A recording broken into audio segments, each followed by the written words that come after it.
तो hello guys, एक मेरी जूनियर का सवाल था और जो कि जायज़ भी है होना। आयुर्वेदिक स्टूडेंट है वो, और उसने मुझसे पूछा कि बॉस ये बताइए कि हाउ डिड एयर साउंड, हवा आवाज़ कैसे करती है। तो इसका एक बहुत ही बेसिक कंसेप्ट है। जब हम फर्स्ट ईयर में पढ़ते हैं, या हमको पता होगा या आप सबको भी पता होगा कि 5 महाभूत होते हैं: आकाश, वायु, अग्नि, जल और पृथ्वी।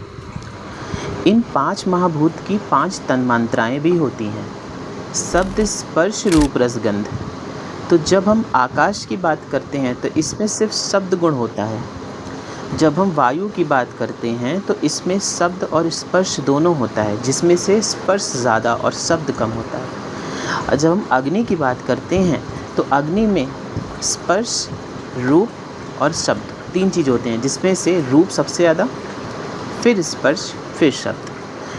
तो ये हमको भी पता है कि हमें आकाश दिखता नहीं है, वायु भी हमें नहीं दिखती, हमें सिर्फ अग्नि से दिखना चीज़ें शुरू होती हैं। वो इसी वजह से, बिकॉज़ अग्नि महाभूत में जो तन्मात्राएं हैं वो हमारे रूप से शुरू होती है, रूप, फिर स्पर्श और फिर शब्द। तो अब वायु आवाज़ कैसे कर रही है?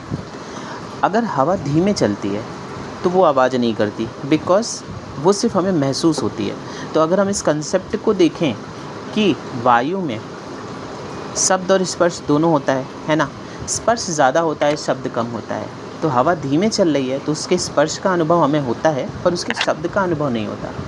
उसी जगह अगर वायु तेज़ चल रही है तो उसके स्पर्श का अनुभव हमें सबसे ज़्यादा होगा, पर उसके साथ साथ हमें कुछ शब्द भी सुनाई देते हैं। तो ये इसलिए हमें हवा की आवाज़